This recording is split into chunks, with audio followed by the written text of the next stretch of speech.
Hey everyone, welcome back to the show. I'm Alex, and I'm here with my favorite co-pilot in crypto chatter, Jamie. Hey folks, Jamie here. And Alex, I gotta say, today's topic is one of those deep dives that makes me both excited and a little nervous. Same here. We got our hands on this detailed document that doesn't just hype Kaspa's strengths. It actually goes into the risks. The stuff that could trip it up, slow it down, or even cause real problems. And that's what I love about today's chat. We're not here to sprinkle glitter. We're here to look at what the experts say could actually go wrong. Because let's be honest, every project sounds like the future when you just read the marketing slides. Exactly. But when you really care about something, you've got to look at the weak spots too. Think of it like buying a house. You fall in love with the kitchen, but you also check the roof for leaks. Perfect metaphor. And listeners, don't worry. We'll keep it plain English.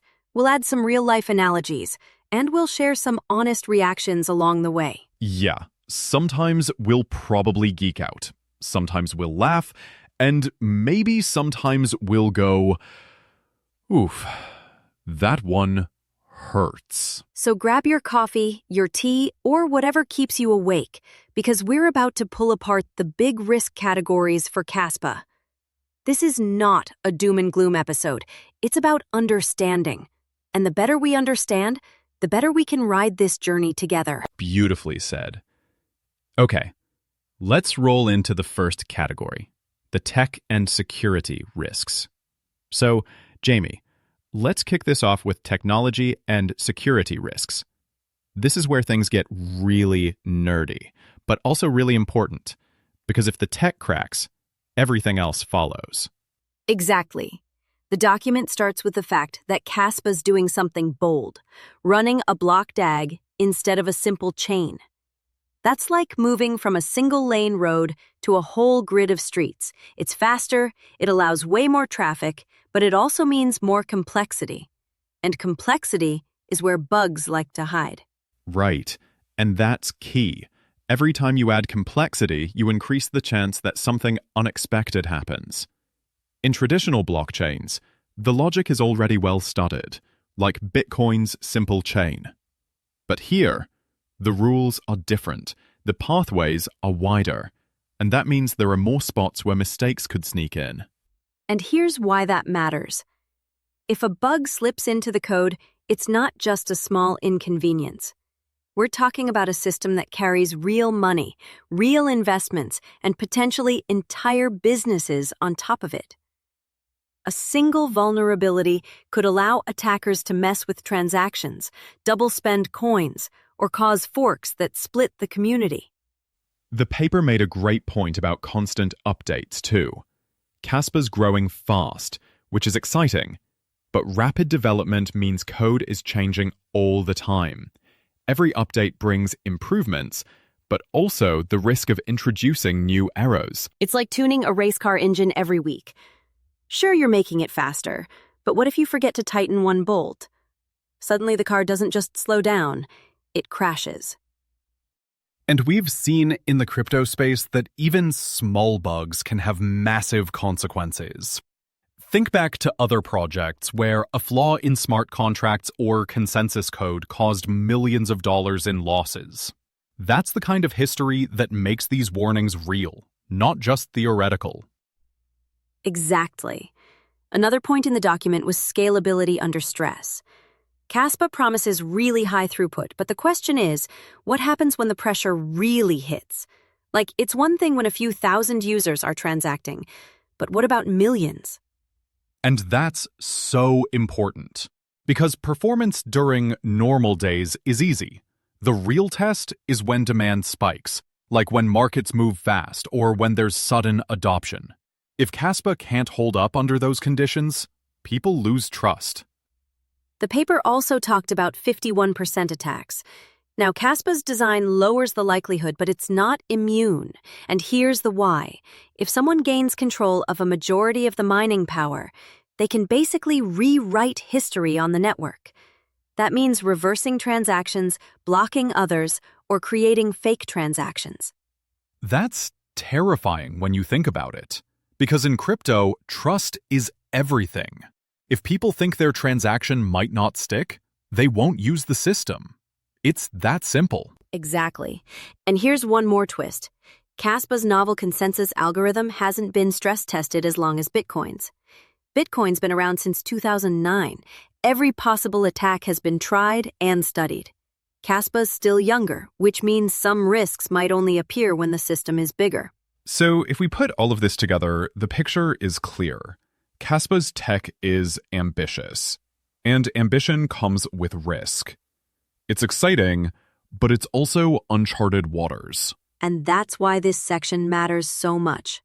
Because if the tech stumbles, it doesn't matter how great the economics or community are. The foundation has to hold. Exactly. And that's why people should pay attention, not just to the hype, but to the ongoing development, testing, and how the team handles vulnerabilities. Perfectly put. Okay, Alex, shall we move from tech risks into the money side of things? Let's do it. All right, let's dive into the money side.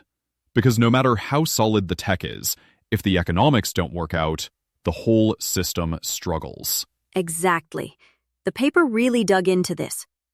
First off, Kaspa has a capped supply, which sounds great. Scarcity is built in, just like Bitcoin. But the risk here isn't about scarcity, it's about distribution. Yeah, because in the early days of any project, a small group of people usually accumulates a big share. And if those early holders, what we often call whales, decide to dump a large amount of coins, it can shake the market hard. The paper actually described this like a liquidity shock. Imagine you're at a pool party, chilling, and 3 people do giant cannonballs at the same time. Doesn't matter if you were just sipping your drink quietly, you're getting drenched. That's what happens when whales sell. And here's the important part. This isn't just about short-term price dips. If the market feels unstable because of concentrated holdings, new investors may hesitate. They might think, wait a second, what if another whale dumps tomorrow? That kind of uncertainty can scare off adoption. Absolutely. And then there's the miner angle. Miners secure the network, but they need incentives. If the price of Kaspa drops too low, mining rewards may not cover electricity costs. And when miners quit, security weakens.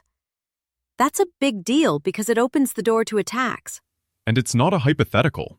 The paper mentioned cases in other projects where low token prices made mining unprofitable, and suddenly hash power collapsed. That's when networks become vulnerable. Right. So the link between price, miner incentives, and security is direct. It's not just about number go up. It's about keeping the system safe and running.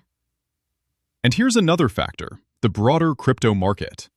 Even if Kaspa nails everything, it can still get dragged around by Bitcoin cycles. We've seen this over and over. When the whole market tanks, almost every coin goes down, no matter how good the fundamentals are. That's so true. The paper compared it to surfing. You could be the best surfer on the beach, but if the tide goes out, you're left standing there with your board. So, to sum it up, the economic risks are real. Concentrated holdings can destabilize, weak prices can push miners away, and external market cycles can sweep Kaspa along whether it likes it or not. And that's why this matters for everyone listening. Because price is not just speculation. It directly affects network security, investor confidence, and adoption. Exactly. Okay, Jamie, let's move on to another biggie. Competition. Ah, yes, competition. And wow, the paper really hit hard on this one. Because let's face it, Kaspa isn't alone out there. Right. There are tons of other blockchains fighting for attention, all promising to be the fastest, the cheapest, the most secure. It's like a crowded talent show, and Kaspa has to stand out. Ethereum, for example, still dominates simply because of its ecosystem. It's slower, sure, but it has the most developers, the most apps, and the most users. That's a huge moat. Exactly. And Solana, with its flashy speed and big-name partnerships, grabs headlines. Bitcoin is the old granddad, still holding the most trust. So where does Kaspa fit in this noisy crowd? That's the challenge. And here's the kicker the paper pointed out. Being faster doesn't guarantee success. People care about developer tools, wallets, real-world integrations, and ease of use. Without those, speed is like having a race car but no roads to drive it on. Ouch, but true. Another thing, bigger competitors often have bigger budgets. That means more marketing, more developer incentives, more exchange listings. Kaspa might have better tech, but if fewer people hear about it, adoption lags. Exactly. And this isn't speculation. The paper gave real examples. Projects with technically advanced solutions have failed before simply because they couldn't build a strong ecosystem or attract enough users. And that's why this risk matters so much. Because crypto isn't just a tech race, it's an ecosystem war. If Kaspa can't pull in builders, apps, and businesses, it risks being overshadowed, even if it has the best engine under the hood. So competition isn't just a side note. It's one of the biggest hurdles. Kaspa has to prove not just that it works, but that people want to use it over all the other flashy options. Exactly. And if it doesn't manage that, the danger isn't just slower growth, it's becoming irrelevant. That's the scary part. And it's why this section of the risk analysis really stood out. Because no project, no matter how innovative, operates in a vacuum. Well said. All right, Jamie, should we take this into the world of governance risks next? Let's go there. Okay, Jamie, let's get into governance. This one really fascinated me because it's not about code or markets. It's about people and how decisions get made. Yeah, and the paper really emphasized that. Governance is basically who gets to decide the rules. And in a decentralized project like Kaspa, that's both a strength and a risk. Right. The strength is that no single company or government owns it. Decisions can be made by the community, openly, transparently. But here's the catch. When you have a lot of voices, you also have a lot of disagreements. Exactly. The paper gave examples from other projects where disagreements over upgrades or protocol changes led to forks. And forks aren't just, okay, we tried something new. They actually split the community, divide the developers, and create uncertainty. And that uncertainty kills confidence. Imagine using a blockchain for your business and suddenly there are two competing versions. Which one do you trust? That's not just inconvenient. That can be fatal for adoption. Another point was centralization risk. Even in decentralized systems, sometimes power quietly pools. Like if a few developers end up controlling most of the commits, or if a few miners dominate block production. That undermines the whole principle of decentralization. And it's so important because decentralization is Kaspa's brand. If people start to feel decisions are being made by just a small group, it could erode community trust. The paper also pointed out that community-driven governance can be slow. Think about trying to organize 10 friends to pick a restaurant. Now multiply that by thousands of stakeholders debating technical upgrades. Decisions can drag on, progress can stall, and momentum can fade.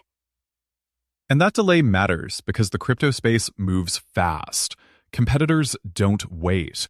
If Kaspa gets bogged down in governance fights, it could miss critical opportunities. Exactly. And this isn't just theory. The paper pointed to cases like Bitcoin Cash or Ethereum Classic, where governance disputes created long-lasting splits and weakened both communities. So the big takeaway here is that Kaspa has to strike a delicate balance. It needs to be open enough that everyone feels included, but structured enough that decisions actually get made in time. And that's why governance risks matter. Because if Kaspa can't manage decision-making well, even the best tech and the strongest community enthusiasm can fizzle out. Exactly. And I like how the paper put it. It's not just about who writes the code. It's about who writes the rules for the future. That's the heart of governance. Well said. Okay, let's step into the legal jungle next. Regulation and legal risks. All right, now here comes the part that makes everyone in crypto sweat. Regulation. Oh, yes, and the paper was crystal clear on this. Governments around the world are still figuring out how to handle crypto. And Kaspa, like all projects, is sailing in those uncertain waters. One of the biggest risks is classification. If regulators decide Kaspa is a security under the law, that means stricter rules, registration requirements, maybe even legal challenges. Exchanges might delist it, and investors could get scared. And here's why that's so important. Without exchange listings, liquidity drops. Without liquidity, it's harder for people to buy, sell, or trade Kaspa. And when that happens, adoption slows down massively. Exactly. The paper also raised concerns about tax laws, anti-money laundering regulations, and even sanctions. Any misstep there could bring government scrutiny or penalties. And Kaspa doesn't have the same war chest as giant players like Ethereum or Bitcoin to fight legal battles. That's such a key point. Bigger projects can afford armies of lawyers. Kaspa is more grassroots, so sudden regulation could hit harder. And the uncertainty alone is risky. Even if no crackdown happens, the possibility can make investors cautious. The paper pointed out that fear of unclear laws has slowed down adoption in many regions. And it's not just about the US. The global nature of Kaspa means it has to deal with dozens of jurisdictions, each with its own rules. One country might welcome it, another might ban it. That patchwork of laws creates constant uncertainty. And history shows this isn't just theory. Projects in the past have faced fines, bans, or were forced to make big changes because of regulation. Those real-world examples remind us that it can happen at any time. So the risk here is very real. It's not about whether regulators notice Kaspa. They absolutely will. It's about how they decide to treat it, and whether Kaspa has the resilience to adapt. And that's why this section matters. Because regulation is the one external factor that can change the game overnight. Exactly. And while we can't predict the future, the only safe bet is that regulation is coming, and projects like Kaspa need to be prepared. All right, Alex. That was heavy. Should we take a breather and then move on to adoption and community risks? Let's do it. Okay, Jamie, let's talk adoption. Because the paper really hammered home this point. No matter how clever the technology is, if people don't actually use it, it doesn't matter. Exactly. The document laid it out bluntly. Adoption is the lifeblood of any blockchain. Without it, even the best system just sits there like an empty stadium. You can have the best seats, the best lighting, the best sound system, but if no one shows up to watch the game, what's the point? And right now, Kaspa's community is passionate, which is awesome. But passion alone doesn't scale.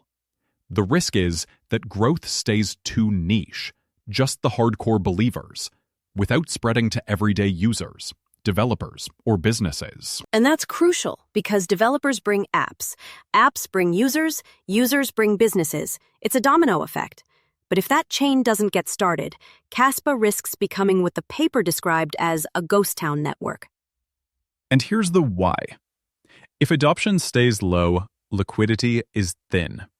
With thin liquidity, trading feels unstable. With unstable trading, investors hesitate. And when investors hesitate, developers hesitate too, because they don't want to build on shaky ground. It becomes a vicious circle.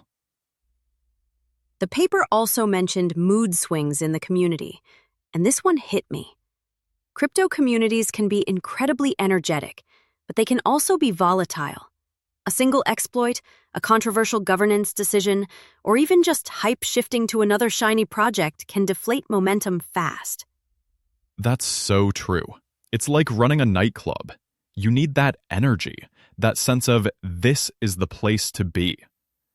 If people stop coming, the vibe dies, and suddenly no one wants to be the first one dancing on an empty floor. And there were real-world reminders in the analysis too. Projects with strong tech but weak adoption ended up fading away.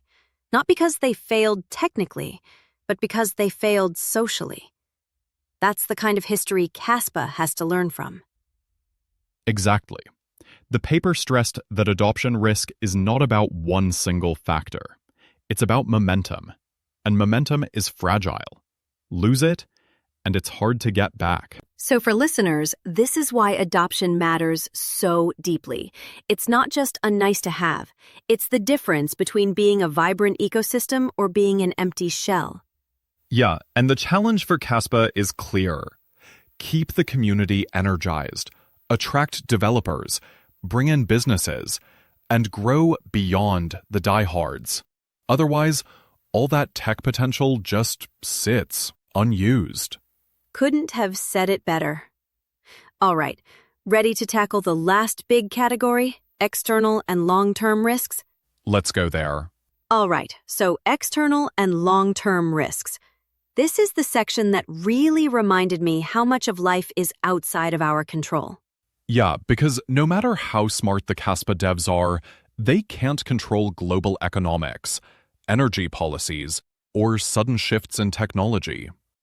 And the paper really emphasized that. One of the biggest points was energy. Kaspa runs on proof of work, just like Bitcoin.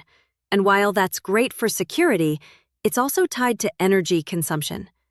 If governments decide to clamp down on mining because of environmental concerns, that could hurt Kaspa directly. And the why is clear. If energy costs spike or mining gets banned in certain regions, miners drop out. When miners drop out, network security weakens. And a weaker network means higher risk of attacks and lower investor trust. It's all connected. Exactly. Another external risk is global economic downturns. If investors get scared in traditional markets, they often pull back from riskier assets like crypto. We've seen it happen before. Crypto prices plummet when global uncertainty rises. And then there's the wild card, technological disruption. The paper compared it to the smartphone revolution. One moment, flip phones ruled. Next moment, everyone's carrying iPhones. Entire industries flipped in just a few years. Yeah, and if some new blockchain tech comes along that's more efficient or offers features Kaspa can't match, Kaspa could suddenly look outdated, no matter how advanced it feels today. That's a scary thought, but also a real one, because in tech, the only constant is change. Long-term survival means not just being strong now, but staying adaptable over time. The paper also underlined that Kaspa is still relatively young. That means some risks won't even reveal themselves until later, when adoption grows, when regulations settle, when competitors shift strategies. So the unknowns are part of the risk, too. And that's why this matters for listeners, because the risks aren't just if Kaspa fails tomorrow. They're also about, can Kaspa keep thriving in 5, 10, 20 years? That's the horizon that really defines success. Perfectly said. External and long-term risks are like the weather. You can't control it, but you have to be ready for storms. Exactly. And the real test is whether Kaspa can keep its sails adjusted as those winds change. That wraps up the risk categories.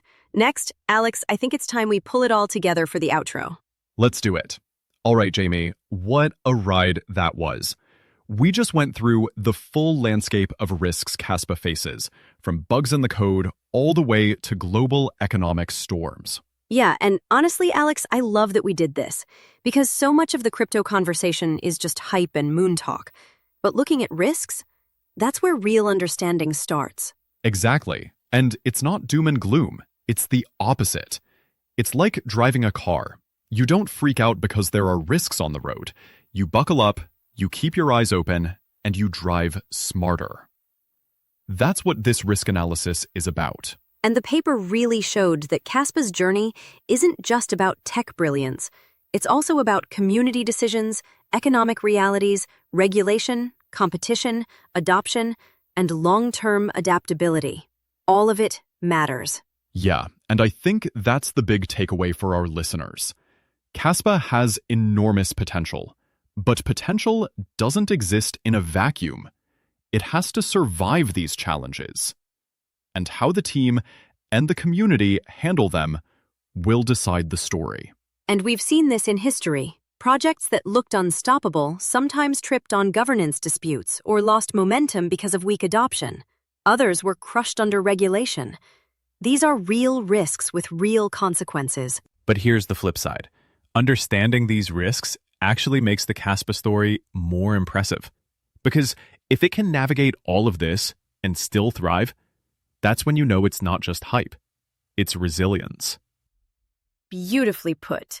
And for you listening, that's why staying informed matters so much. Don't just ride the excitement. Know the landscape, the strengths, and yes, the risks too. Well said. All right, folks, we'll wrap it here. This has been Alex And Jamie.